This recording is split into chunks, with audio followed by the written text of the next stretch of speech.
Hi everyone, welcome to another episode of the Cabinet Vision Guy. In this episode we're going to continue our series on rendering, and we're going to combine a couple of things that we've looked at already, and we're going to start to introduce some lights into some models that we've saved away. So you'll see, as part of the design that we've looked at before, what we've got here is we've got several lights that are part of the assemblies that we've imported in previous episodes. But we've also got several lights that are part of models that we've got in here as well. So we've got some bulb lights as part of some spotlights that are on the ceiling, and there are some bulb lights that have been added to the light fittings that we've got over near the wardrobes here, and the floor lamp in the corner as well. And what I've done to make design a little bit easier for myself is I've saved away these models with some lights already preset in there. And then for the brightness of that bulb, I've set that to be a room level attribute, so it's easily controlled just like we did with the assembly lights. I've just emptied out the job for the next part so we can see the effects of some of the lighting while we're saving some of the models back into our catalogue. And what you'll be able to see if I just go to plan view for a second, I've simply added a peninsula wall into our room, and then I've added the models that I'm going to add the lights to just along that wall. And if I head back into 3D, what I've also done in here, and what you might want to do, is I've headed through to lights, and this is actually my nighttime setup that I've got here, so the sunlight is disabled. But what I've also done is I've disabled the light that I've got in the center of the room. I haven't deleted it, but I have just set it to enabled no for a second. And if I do a quick render, just a preview, you'll see that this should be completely dark because we've got no light source in the room anymore. There we go. So we can just see a little bit of brightness from the outside. So what I'm going to do is I'm going to go into plan view, and I'll start off with the light that we've got here, the ceiling light. And if I just spin this around in 3D, you'll see that what we've got is a really simple model. And this is just essentially to make a spotlight or a downlight that we've got in the ceiling. So the light that I like to use for this, if I just head to face view, is I like to insert a bulb. It gives us a really nice lighted effect. So if I just right click and choose to add a light, what I'm then going to do is select the type, and I'm going to select bulb, and then for the color I'm going to choose a white light, and for the brightness I'm going to leave that as it is because we're going to set that to be an attribute in a second, and the sharpness I'm just going to turn down. I'm also going to enable show in X-Render as well, and then once I've got my light into the model, I can then just spin it around in 3D to take a look. Now you'll see what we've actually got here, if we look at plan, is the light is currently off center slightly. So what we want to do is we want to move it into position, and we want to make it parametric. So if we choose to use a different size of light, our bulb is going to stretch with it. So what I'm going to do is I'm going to click on the light to start with. And the first thing I'm going to do is I'm going to actually adjust the diameter of the light, and I'm going to make it quite a bit smaller, at about 10 mil. And then what I need to do is I need to move it into position. So the left, right, I'm going to set this to be an equation, and I'm just going to do parent dx, which is the width divided by 2. Now the origin point of the light is right in the center, which is helpful for this. So if I just copy this, and I'm going to do the same for the in out as well. And instead of the dx, I'm going to use the dz. And our light should now move to being roughly in the center. If I just go back to face view, what I like to do with the up down, the Y position, is I like to place it just below the light a little bit. So if I do minus 10 mil, or maybe a little bit more, minus 5 mil, and that should be somewhat near right. So the last thing I'm going to do with the light is I'm going to make sure that I can adjust the brightness from room level. So if I hit return and into 3D for a second, you'll see that we've got some room level attributes set up here that help us control some of the brightness of the lighting that we've got set up in the room. And I can see that I've got one control here that we're going to use for the bulb brightness. So what I'm going to do is I'm just going to switch to the object tree view, and I'm going to select the room, and I'm going to grab, I think it's this one, there, bulb brightness. I'm going to grab this attribute here, and I'm going to head back down into my lighting model. And then if we click on the light here, we should see that we've got a brightness parameter. So what I'm going to do is I'm just going to set this to be our room level attribute. So what happens now is when we set our room level attribute, that's actually controlling the brightness of the light we've got in here. So this is something that we're going to do with each light as we add it into each different model. So with this one ready, what I now need to do is just right click on it, and choose save and save as, and then save it back into my catalog, ready to drag and drop this one in.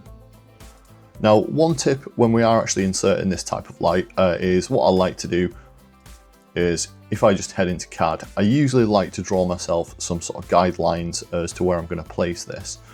So if I just choose to turn on my snap marks and draw a line across here, what I'll typically do in a room is I will measure up the size of the room and then I'll divide it up into equal amounts.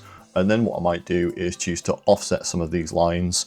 And if I just show you, if I offset by 1000,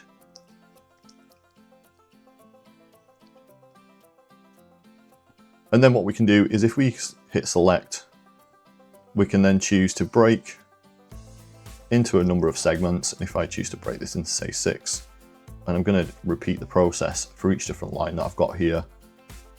What I'm actually doing is I'm just creating myself snap marks on a grid. And what I'm going to do is I'm going to copy this over and I'm going to hold Control on the keyboard, and that'll let me place this light anywhere. And I'm just going to roughly snap it to the different points. This doesn't have to be precise, but it does give you a really nice effect. Obviously, when you come to render this, having a nice grid of lights. Now, what you can also do to save yourself a little bit of time again is if you do build up a set grid of lights, you can select all of the different lights, choose to right click, and then save this as a group. And then if I just show you here, if I go into objects, you can see that I've got a spotlight group already saved away, and I'm just going to drag this and place this outside of the room. And that gives me again a nice set of spotlights that are wired up again to use the attributes on room level to control the brightness. Let me just get rid of these for a second. And I get rid of these ones as well. So to add the lights into the other types of models that we've got, we follow the exact same process. And again, this one's nice and easy. So if I right click and choose to add a light, again, I'm going to go with a bulb and I'm going to set the color to a white light. Again, I'm going to leave the brightness and show an X render. And then it's just a case of following the same process as before and placing this in the center of the light. What I like to do with this type of fixing is, if we just drag and drop this in here, I don't like to place this too close to the top here. I like to place it just down here slightly. And it gives you quite a nice lighting effect, again, when we've got the brightness set. I'm going to add the intelligence in again for this bulb, but I'll speed this bit up to save you sitting through it again.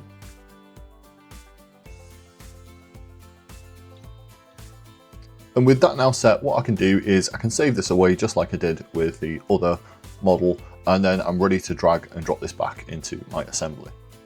Now, what you will see with this type of fixing is if I do choose to save and save as, if you look at advanced and placement, you'll actually see the placement for this is on the ceiling. If you do have a specific height that you need to work with, you can always use the elevation that we've got here. So we can do things like above elevation and below elevation as well. So if I click on this one, we can then set a size in there and it will be saved away at that certain height. So the last one that we need to do is this one here, and this one's a little bit different, and that's because we have to add a little bit more intelligence to this one just to calculate the position of the bulb itself. So what I'm going to do is I'm going to start off just like with the other ones. I'm going to start off by adding my bulb in. So I'm going to right click and go add light. I'm then going to select again a bulb and specify the white light. The brightness, again, I'm going to leave where it is, and the softness as well, that should be fine. And I'm going to hit OK. And for this one, I'm going to set it to be about 30 mil. And I'm going to go back into plan view and I want to start to position this. But what I actually want to do is I want to move it over here, but I want this to stay in proportion if I start to stretch out this model and make it a little bit bigger or a little bit smaller. So the first thing I'm going to do is I'm going to make sure that I'm setting my brightness. So if I click on my bulb, I'm going to have a look for the underscore BRT parameter. And I'm going to make sure that I set this back to the bulb brightness we've got set on room level. And then what I need to do is worry about positioning the bulb itself. Now, if we check out any model that we've imported inside Cabinet Vision and just have a look at the parametrics on it, when we actually stretch this model out, it will remain parametric, but obviously not every part of the model is in an exact position of like the width divided by 2, that type of thing. So let's just take a look at some of the parametrics that we've got applied, and I'm going to pick this part, and you'll see that the left right is actually being set, and if we have a look at the equation here, what we're actually doing is just taking the parent width and then we're multiplying it by a set size to give it the correct position so it remains in proportion. And we're going to do the exact same thing with our bulb. So what I like to do with these is I like to take the overall assembly size and just work out sort of a percentage of how far across this bulb needs to be. So I know for this assembly my width is 1000, my depth is 300. So I know for the Z position, I'm going to pick this up and move it to begin with. The in-out can just be the depth, which is the parent DZ divided by 2. But what I actually want to do for the X position is I'm just going to measure this. So again, I know the overall width of my assembly or model is 1000. And I want to move it roughly to this position, and it's about 825. So it's about 82%, 83% of my overall size of assembly. So what I'm going to do is I'm going to pick up my bulb, and then for the left-right position, I'm going to set it to be the parent width, which it should be 1000, divide by 100, and then just times it by 83. And I'm going to grab this as well, because we're going to copy and paste that, and you'll see what that's going to do is it's going to position it at exactly 83%, obviously, of the width of my assembly. Again, when we stretch this out, it's going to remain in proportion. What I like to do, depending on the room that I'm dressing, is I like to resize some of the models just to make it look a bit more in proportion. The next thing that we need to do is move it into position in the Y or the up-down direction. And I know my model's about 1200mm high. So again, what I'm going to do is really roughly just measure up to roughly where I want the bulb. And what I like to do is I like to place it roughly in the center here. And you'll see that the vertical distance is about 1000. So what I'm going to do is on the bulb, I'm going to set the up-down Y position.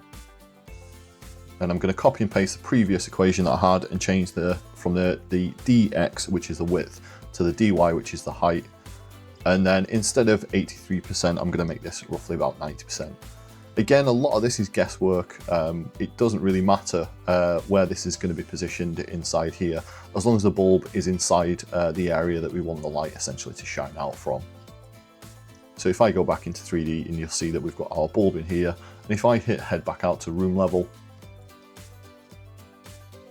and just enable my camera mode, what I'm going to do is I'll do a quick render just to show you what this looks like now. Again, what I'll do is I'll just head back into room level lights, and I'll just enable this light here.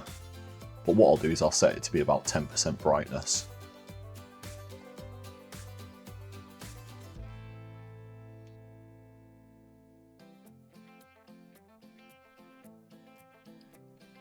And with our render now complete, you can see that we've got a nice lighting effect up at the top here, but we've also got some subtle lighting coming from the bulb in here and in here as well, which is concentrated on the floor. Again, if we put this back into a scene, it would give us some nice shadow effects that we can see on the back floor just down here and on the back of this model here as well. Hopefully you found this video useful. Feel free to give us a like, share and subscribe. We're also on Facebook, that's facebook.com/thecabinetvisionguy, and Instagram too, that's instagram.com/thecabinetvisionguy. Cheers.